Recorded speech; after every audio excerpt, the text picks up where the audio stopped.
Greetings to you all. And of course, I thank you for being here with me. For those who are saints, I bid you shalom. Thank you so much for tuning into this broadcast this evening. One I consider to be absolutely critical at this time. Would you please indicate to me whether you hear me clearly and you see me clearly so that we can, as always, try to maintain focus on that which we should. In the people's movement, we are of the deepest conviction that we have a very important mandate. And that mandate is to ensure that we understand as Guyanese what these elections are all about.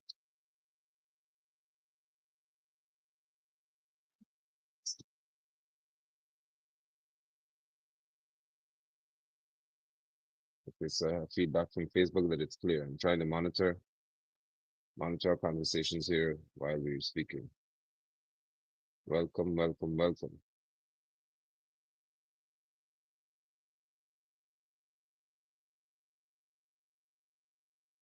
Elections 2025 through 2030. Manza Walton Desir and Orby Norton. Separation, not segregation. We have one nation. This is important for us to have this conversation this evening. And you would say, you may wonder why this is coming from the people's movement. That is because the people of Guyana have responsibility. The people's movement has always been and will always be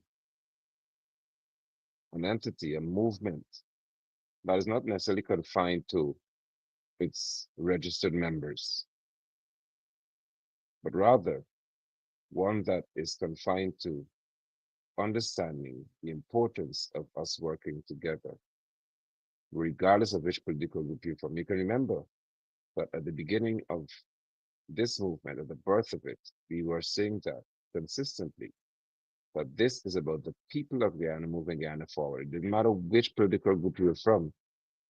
Once you're interested in us moving this country forward in the right direction, we would work together. Once you're interested in holding elected and selected officials accountable, we could work together. That remains our conviction because that's the only sensible posture that we should have. We should be able to work as Guyanese in the best interest of our nation. There is no greater responsibility to a Guyanese citizen than to ensure that you are involved in that which determines the well-being of your country. It doesn't mean that you have to be involved in leadership, but you should be involved in the daily affairs of your nation. I would thank you. I would thank you. I'd be very grateful if this evening you can pay careful attention to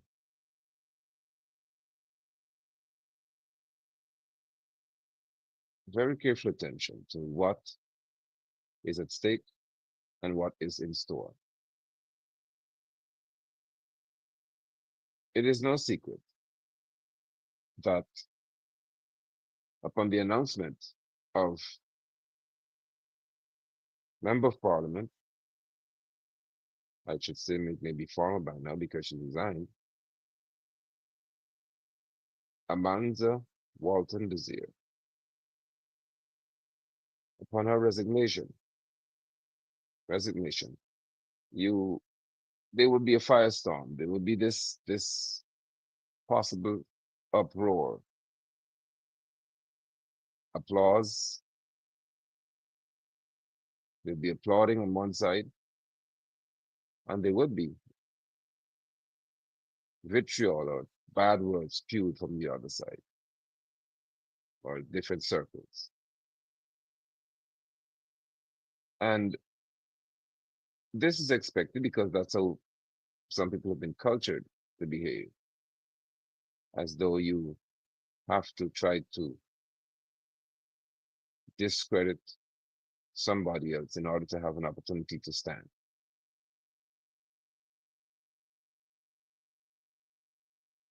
Given my plea in my expression last evening. As the leader of the people's movement, I believe that it's my responsibility to be here with you this evening to stabilize, if possible, the minds of those who are concerned and who have become a bit fickle in reference to what happens as a result of this, in reference to the opposition. My Guyanese brothers and sisters, there should be only one, and I would that you hear me carefully when I say this. There should be at this time only one opposition. One. Not two, not five, not eight, not nine. One. Because we should all be opposed to the same people. We should all be opposing the same plan of criminals, the same den of demons, the same group who, based on their behavior, I call bloodthirsty people. We should be opposed to them because I would like to submit to you that if we are all opposed to them, then it would stand to reason that we should all have the same mentality, not necessarily strategy, but mentality when it comes to how do we ensure that should the elections be held, and I keep saying I doubt they would go through with it because they're trying to see, in my view, whether those who are deemed threats would be able to assemble a slate, put together a team, a slate, and meet the bureaucratic rigging, I should say, of those entities in the Gang Elections Commission. The rigging has begun, Guyanese. Maybe you should title and put out somewhere. The rigging has started. It is called bureaucratic rigging, where they have all kinds of procedures and all that for you to try to follow. And they know many people not be able to meet that standard, and that's called bureaucratic rigging. The elections are supposed to be free and they're supposed to be fair as well as transparent. GCOM is speaking to transparency. Oh, we're going to ensure that the statements of poll are uploaded to our website, just as they should done in the first place. They claim they will do that this time. They also claim that there'll be freedom or fairness. Everybody has a right to vote. They disenfranchised prisoners, they disenfranchised persons during this claim election period because they have not set up the necessary mechanisms for all Guyanese to be able to access that forum, that platform where you can make a claim that you should be on the election list of electors. So now, with that said, we now come to the stage of whether it will be fair. And these elections are most unfair when we examine the actions of the commissioner as well as the Guyana Elections Commission's commissioners, the chairman and three from the PPP's camp. Most unfair. So there is what I consider to be bureaucratic rigging, the red tape, bureaucracy, procedural rigging. They have all of these things in place, as I've said, knowing that the timeline in which you are to work is unfair. Additionally, for the United Nations consideration, you should understand that the People's Progressive Party and no other, the People's Pathetic Party, has made every effort over the past few years, especially the past 4, to create an economic imbalance that is so great so that campaign funding and the likes would be way out of the reach, in their view, in reference to competitiveness, so far to reach by those parties they deem to be of African descent in reference to its support base. So there's an economic disadvantage created by the PPP. The hierarchy, you will be dealt with for that too. When you're looking at, and this is, you haven't heard, this is nothing I'm saying to you, you've heard me speak to this for years. But when you have got a situation in which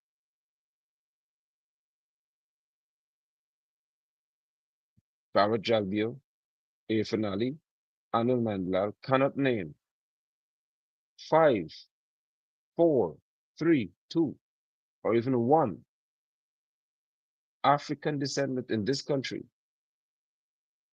who owns a construction company in this country and who has opposed the PPP in this country, and they've received one single contract to the tune of $1 billion. A contract from the state, not from the PPP, that is, from the state agencies. What does that tell you? They have created an economic system based on ethnicity to cripple what in their view would be the support base of the African descent. But what is interesting to me is that all of this cannot solely dictate to the outcome of the elections, because the will of the people to see the PPP out of office is so significant now that no money you all have could save you, because it's our money that you're using. Which right thinking Guyanese would observe that 3 months before elections, Ashley Singh, who's not the Minister of Finance, would head to Parliament to say he wants $57 billion in a supplementary budget to do what? That's campaign money. Campaigning how? Through contracts and other things being awarded to people.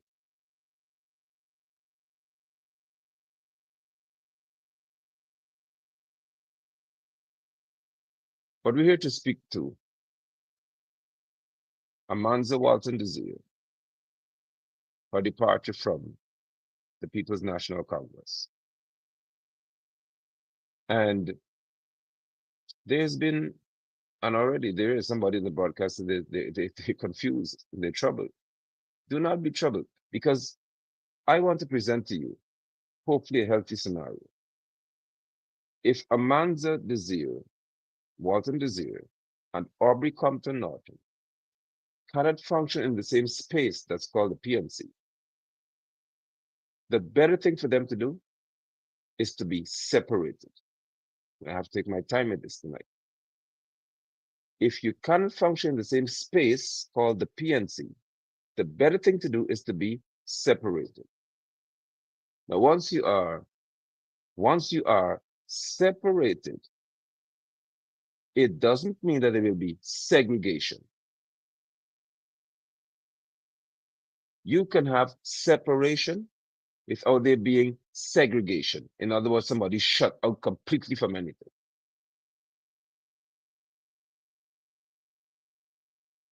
What can happen, what should happen, is that all of those who I said to you before, all of those who are to be the one opposition group, all opposed, different party, but one opposition. You're against the PPP and what they're doing to Guyanese people. We should all lead as a circle, not a triangle. Nobody's above anybody else. Nobody's bigger than anybody else. Nobody's more important than the other person. We all are leaders in reference to the various groups that you represent, the various movements and parties, all lead in a circle.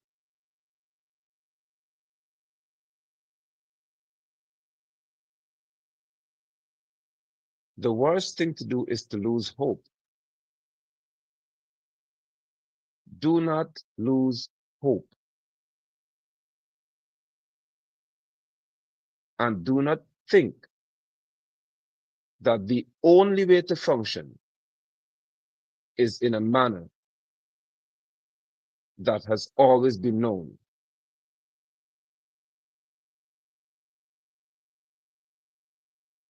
You can, what is called co-parent, where you separate, but you still have an interest in the child or children.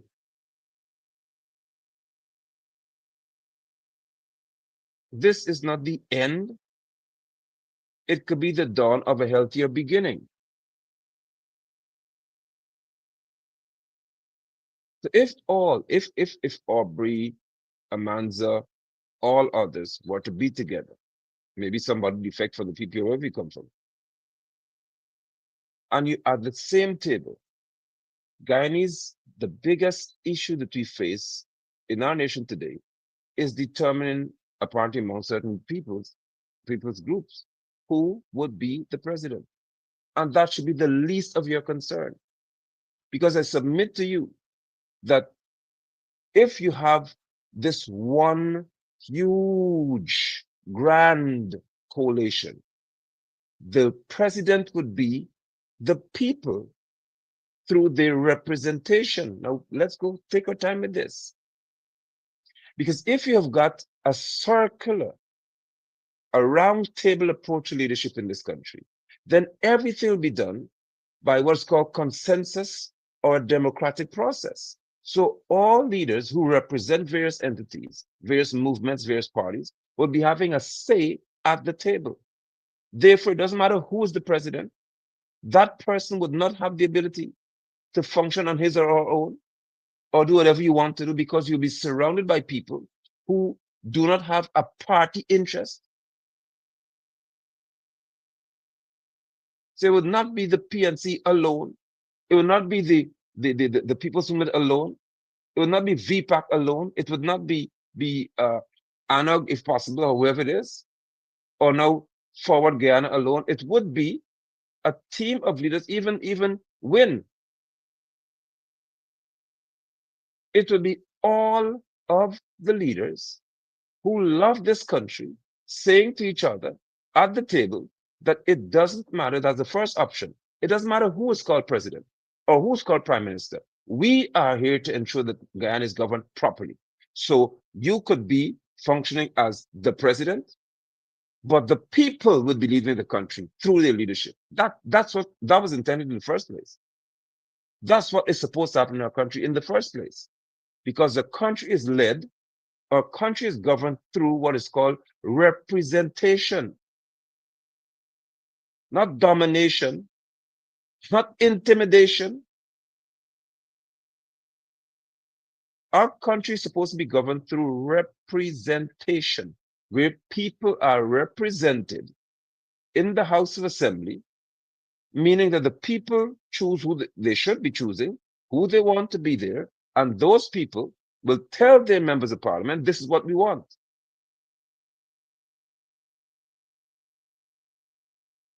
But to demand that anyone remains in a space where he or she feels they should not, it's unhealthy. We are a country, we promoted in the people's movement, independent thinking. Independent thinking. If you do not feel as if you feel as if you do not belong there, then do not be there. It's that simple. It doesn't mean you have to leave the entire ship to sink.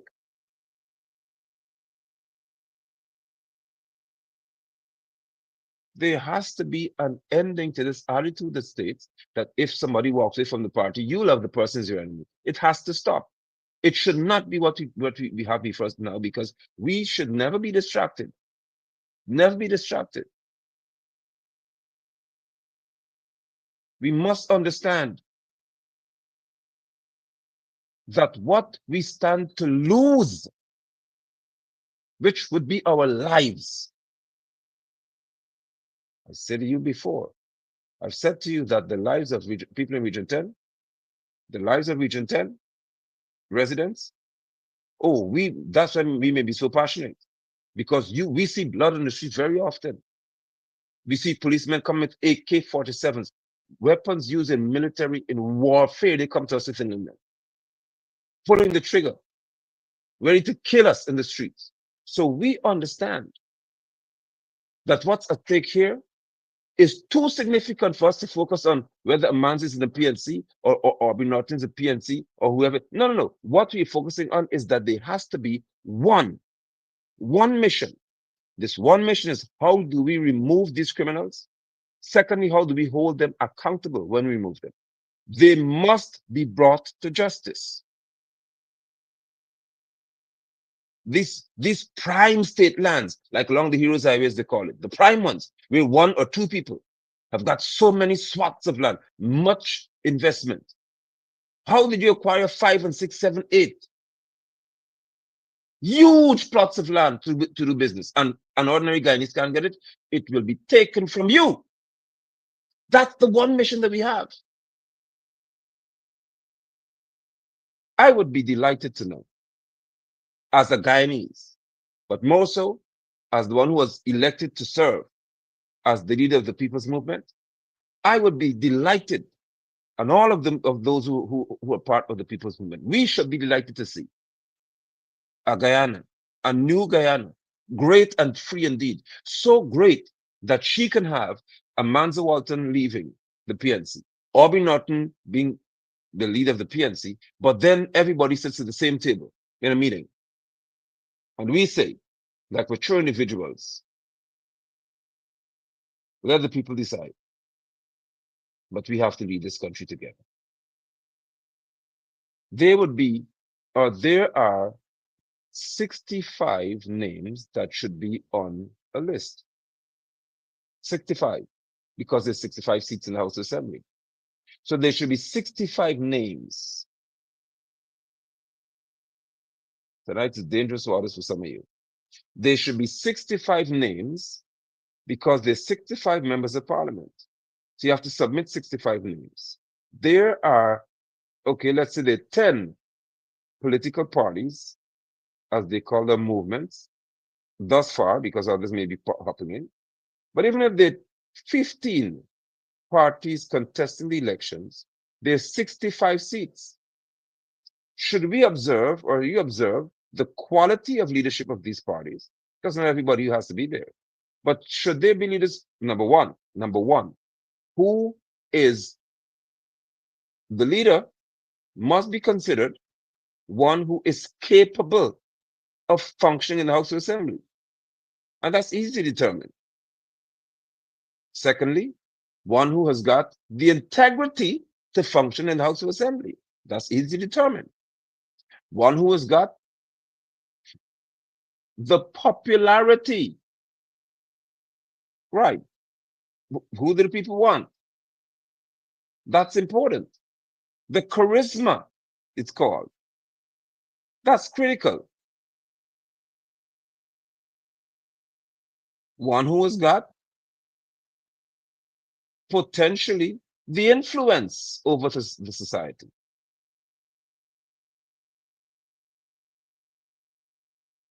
Once we have that established, then we, in reference to leaders of various movements and parties, you can sit to say that of 65 seats, let's just say this, don't be uncomfortable, 10 names will be guaranteed to be on the list.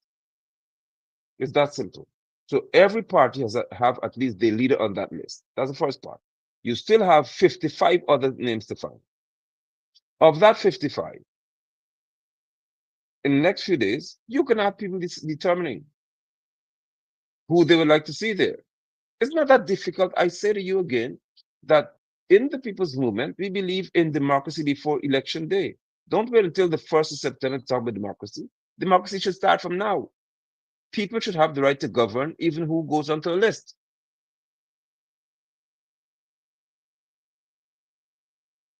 When we have this attitude adopted, or when we have this kind of trust in those who lead, we can almost take the risk to say, okay, then, among the leadership, you all decide who should be there. You have to fight over this. Because if you don't know, there are hundreds of positions, maybe close to 1,000 of positions in this country that have to be filled by political appointment. That's why Granger made a huge mistake before, or the irresponsible act. Some people should never be seen again. You call it witch hunting? Hunt all the witches out. They should not be sitting in any office, because their job would be to sit there and give Jagdi or whoever it is information to the detriment of this country. That's their position. And once you know them, you get rid of them. You call it witch hunting all you want.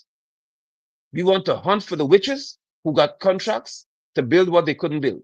You want to hunt for the witches who, though when they sat as a permanent secretary, whatever it would have been, you were capable of financing and engineering financial racketeering. You have to, in your racket, you have to be brought to justice. That's the witch hunt we're going on. We have to go on a witch hunt to find those who, before they were appointed, lived in a 2-bedroom little flat house. And within 3 years, you own 8 and 9 properties that are on rent. You be coming for. That's the witch hunt we're going. Oh, there'll be a massive witch hunt. We're hunting for those who, through their cousins, sisters, brothers, and all that, and friends, you were able to execute contracts while you sat in the House of Assembly as a member of Parliament. We're coming for y'all. Now, if that's your mentality, if that's your ideology, why would it be difficult for us to serve? Because you don't have to be a member of Parliament to serve Guyana. But there's some individuals who should be sitting in the House of Assembly because they understand the critical nature of that environment and why laws have got to be amended to deal with Guyana in a manner that ensures that her future is safe.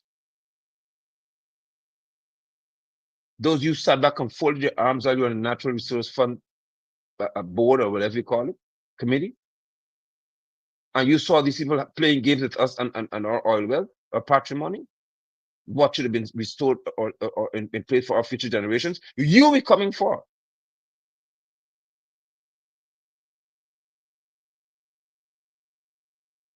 So you do not believe that this the only place you can be is in the House of Assembly.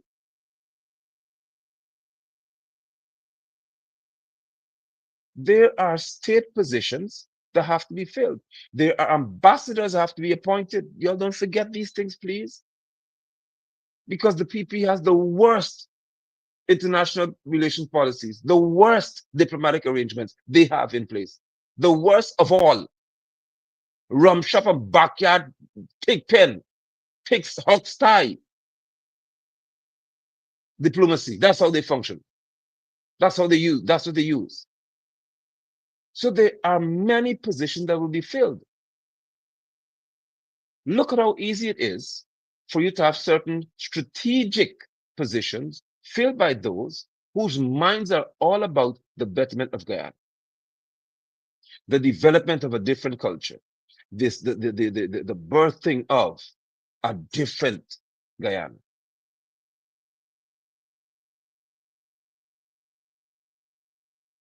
We're going somewhere with this. I'm monitoring your comments, and thus far you understand exactly what I'm saying to you. So there doesn't have to be a segregation of someone to say, well, you would not come here because you don't like you anymore, you left us, don't come back here. That should not be. Let the witch hunt be for those who murdered Adriana, for those police officers who stood outside, because I don't understand how you all think that if it is the grandmother responsible, whatever you want to say, as the people want, the people don't turn their eyes on the grandmother, I don't care who you call responsible. My point is, who could be so important? I know the grandmother is not that important to have any policeman stand in front of the hotel and lie, like Mandel, to say we have footage, we have footage, we have her leaving the car with a man. There is no way that man would do it for the grandmother. He put her in jail in 2 seconds if he could have. So don't tell me nonsense, but who, which one of them is so culpable? We need to understand who at the top of the PPP, that bracket, felt the need to be so protective of whoever it was. That's the witch hunt we're going on. We're gonna know witch hunt for McGlurkin or McCluckin or whatever, that wicked criminal who came to say you have to have professional divers to find somebody in a need fit pool. You be coming for. That's the witch hunt we're going on. The three stooges, I call them, you see all three stooges who Caleb said you all agreed before you went into there that she drowned. Y'all, that's the witch hunt we're going on. We're not going on any witch hunt for anybody who's considered a member of the opposition, because we are on the same team with the same mentality. And I have pledged with all that I have to seek to have conversations in as many rooms as possible, for us to understand what the mission is in this case. The mission is not to campaign against each other. The mission is to fight against Barrett and that wicked cabal of his. That's the mission, not to fight against each other. We should not campaign against one another.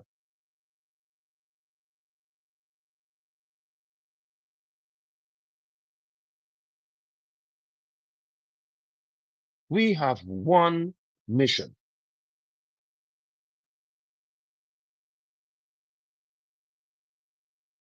One.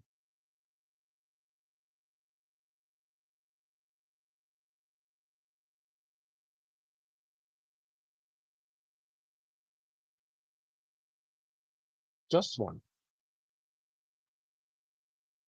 Let's not try to add to what we shouldn't.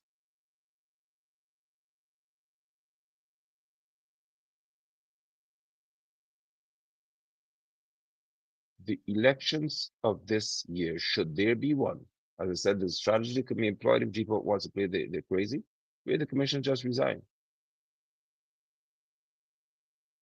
which would definitely cause some very critical decisions have to be made in this country.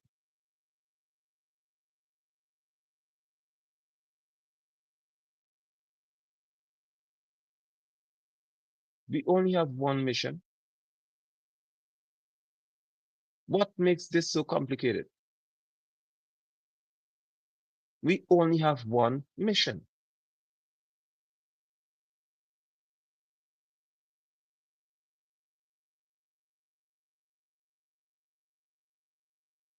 So instead of investing energy in attacking someone who has left, invest that energy in encouraging the one who has left to remain at the table. That's what we should be doing. Encourage your leaders to have national interest conversations.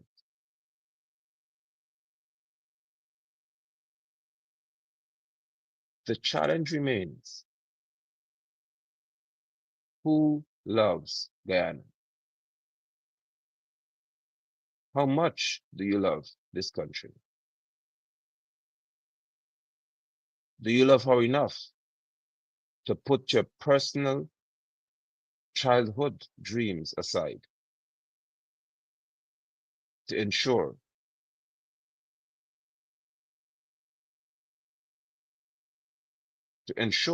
that this one mission is achieved?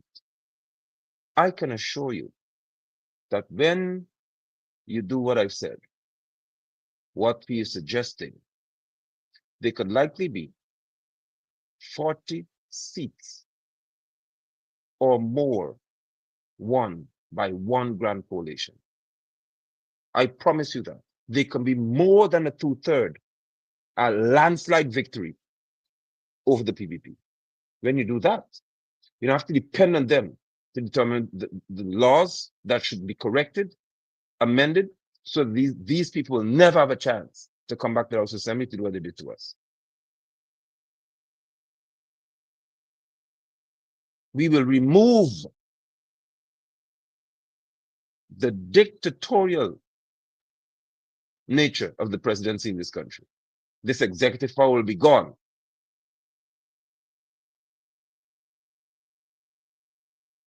You have to do that.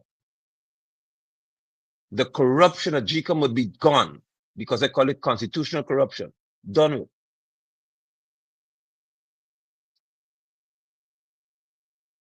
There will never be another day when any policeman under any commissioner could just decide through his instruction, whatever it is, to go and begin to shoot anybody. Because we've been lobbying, and I would say this to you, that the commissioner of this country must be an elected official. I've said this to you and I know I'm saying this to you forever. Aliyah should never be, there should never be another Aliyah. She should be a memory that we wouldn't want to ever revisit. There should never be another person called in director of public prosecution who has that much power.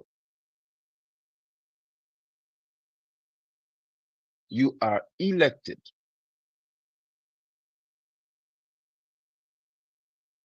by the people and you have terms of service, 5 years, maybe 3 years, and that's it. More than likely 5. So nobody be any lifelong commissioner. You work for the people. If you prove that you're qualified based on your service to the people in the Guyana Police Service, you can return and compete for another 5, or contest for another 5, or apply for another 5 based on your performance. Do you not see a different Guyana being born out of that kind of mentality?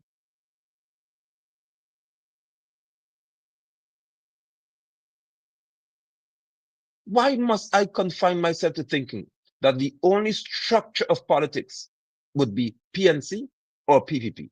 Why should we even think that way?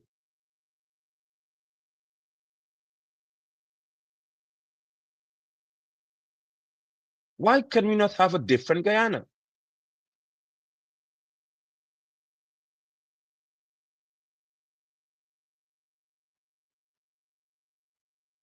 Can you imagine what you have seen repeating itself? Where somebody with Irfan Ali's IQ has executive powers in this country? Do you want to relive that? Do you want to revisit that for another 5 years? A semi-literate leader? He could barely read, and he would lead you for another 5 years?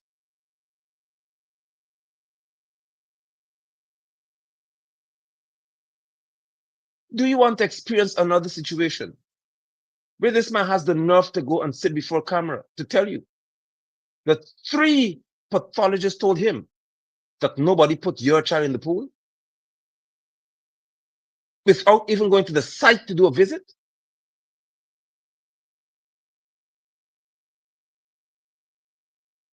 Is that what y'all want to deal with?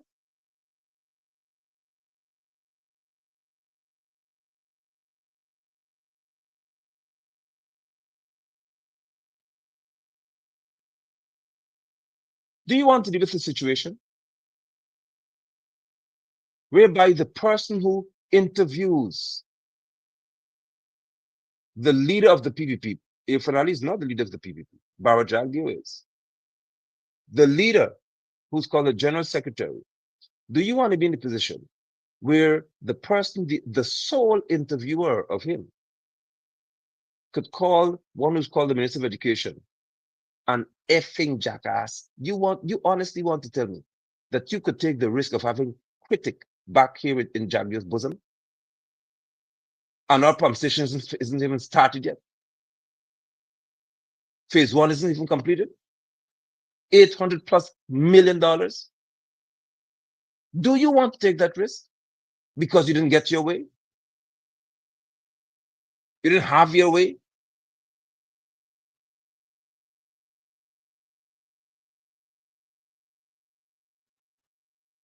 To my fellow Lindeners, would you like to be in a position where the likes of one Edgel tells you that a bridge is worth more than Ronaldo Peters' life, Keon Fudge's life, Terence's eye? Is that what you want to deal with? Adriana's life? A bridge? So he's more concerned. He could say something about the bridge being destroyed or a truck on it rather than Keon being shot in his eye and killed by police officers. Gun? Well, our gun. He could not address Adriana's murder, but he could talk about a bridge.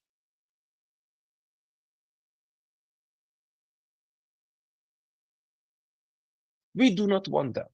So because I can see clearly that that is not what we wish to have. I do not. There's no leader who would have that mentality in this country. At least none that I can think of. I hope not.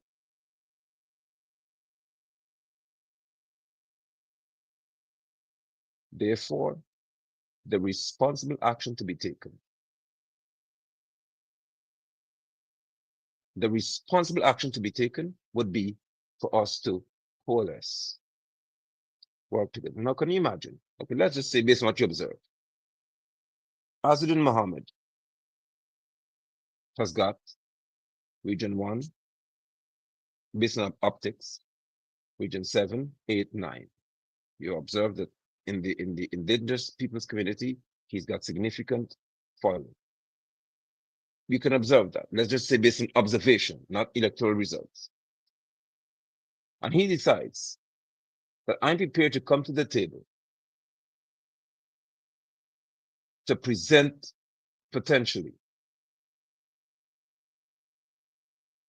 this opportunity to all, for us to put all of the resources together.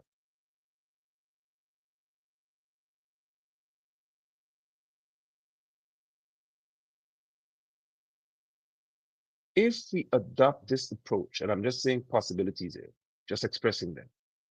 If we adopt this approach, how unhealthy is it for our society as a people? How destructive is it?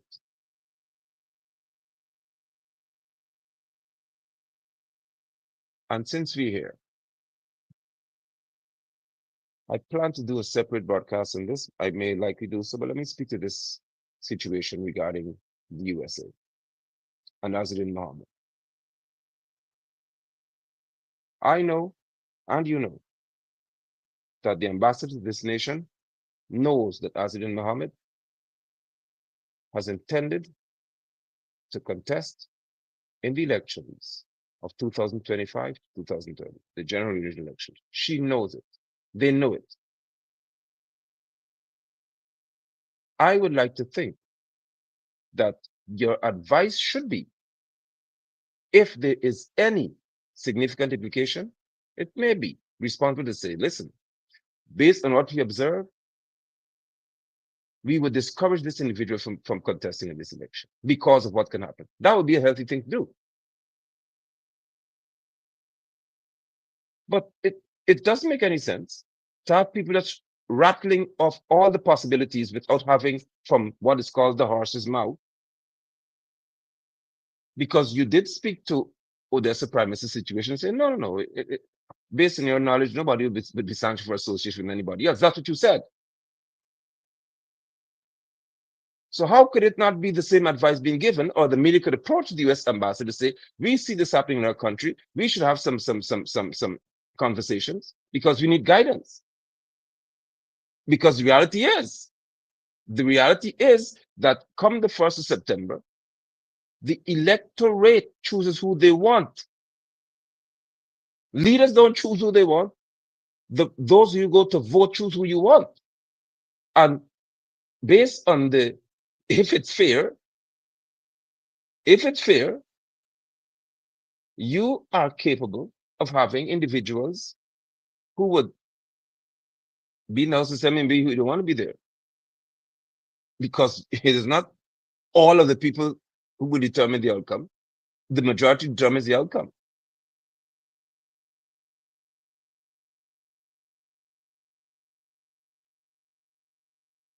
I would like to think that it'd be healthy for the media, well, the press, to seek from the US ambassador her viewpoint. So it makes it easy for Guyanese. At least those of you who are scared, you'll have some answers. Because it doesn't bother me. But those of you who have that concern, you could ask a question. There is too much at stake in these elections for us to just play around with social media professionals and those who want to drive fear. These are elections of fear. You want to drive fear in people's heart to turn them away from some party. It is irresponsible to do that. Let the media person, the press people do what they have to do. You're going to ask the questions. The US will be on record of saying to us that there is, if that's the case, in your law, in your constitution, the freedom to associate. So you cannot stop somebody from associating at any level. Or they may say, well, based on our interest, this is not what we want. But at least you can have something coming from, because don't tell me that Odessa's visa is more important than Azadin's position or the US position as in being a president. Do not tell me that. If the ambassador could have answered a question about why Odessa's visa was, or she was given the right to cancel it, whatever it was, do not tell me that the same individual cannot offer you a position in reference to a president potentially being here who is sanctioned by the US.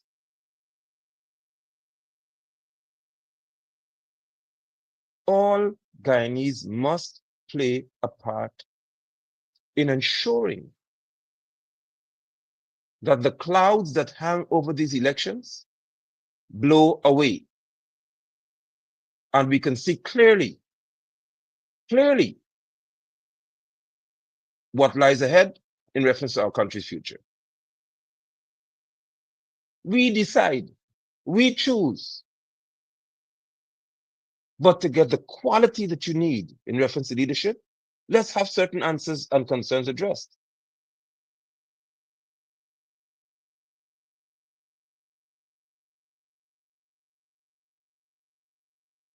Let's have certain concerns addressed as quickly as possible.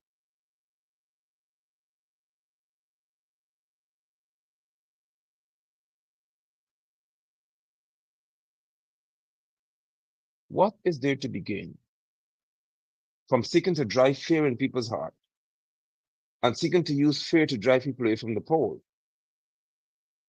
When you take that risk, should people decide to say, well, we don't care how you try to scare us, because the fact that we're afraid to even make a comment publicly, we can't talk. Do you know they're professionals in this country? And y'all know I'm speaking the truth here.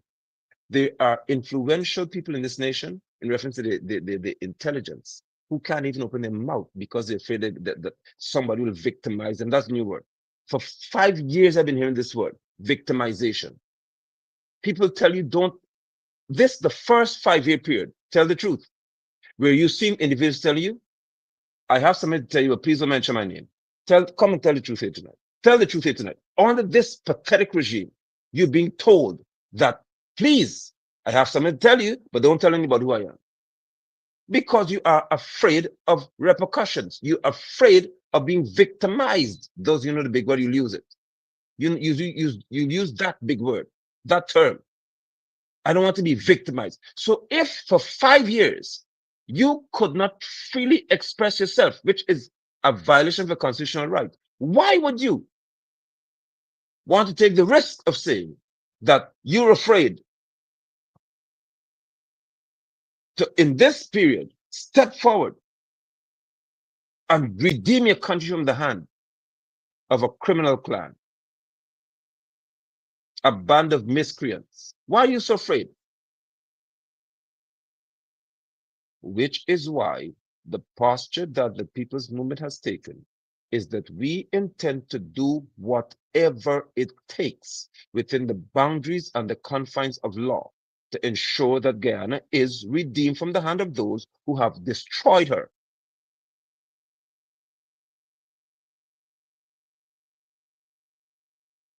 There are many security companies in this country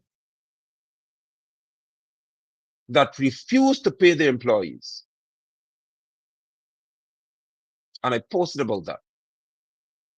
They don't have a day off. Some of them, it's raining now, and at one of the schools on the East Coast, there is no security hut. The officers have to be using umbrellas and try to, because the schools are closed, are locked, the doors are locked, try to tuck at the side of some building. In this country, on the East Coast of the Demerara, because the security business is a big business in this country with friends in the PPP. With all of these things happening around you, why should your energy be spent on attacking who left the PPP, attacking who is with the PNC, who left the PNC, as a matter of fact, attacking who form a new party. Leave the people alone.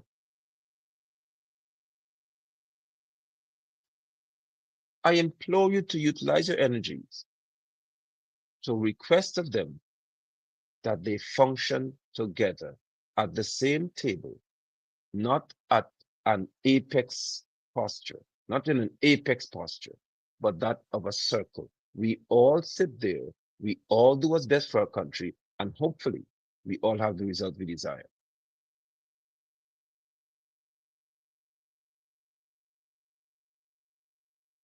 But if we all have the ambition to be president, then I do not see that roundtable being established. And then Ghana will suffer.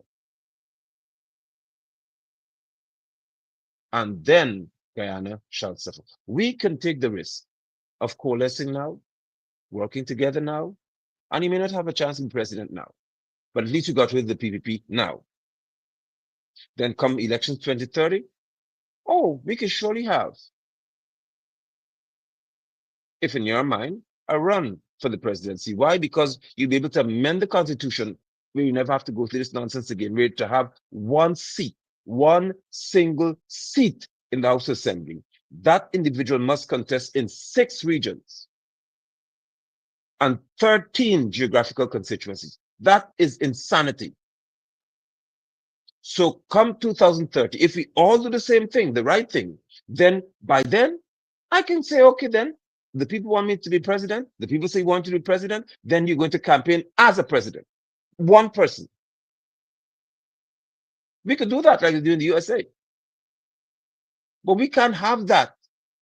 We can't have that if you don't have the right mentality now.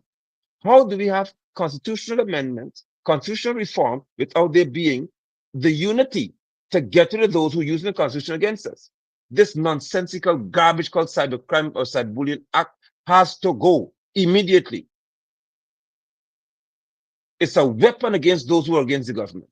That has to be tossed out. We have laws that are against defamation. That's what you need. Just amend those laws to include maybe using devices to do the same. That's it. Don't create a whole separate batch of laws that the PP use if, as Priya said, that since critics said things hurt her feelings, she could go to the police and have him arrested. That's how stupid this law is. How do we redeem ourselves from that kind of nonsense? It only happens if we understand as leaders and as Guyanese, your voices on social media, your voice in your communities must be so loud that you tell the leaders, if y'all don't fix this, we're not going to vote for you. You won't even get a signature if you don't promise to do this.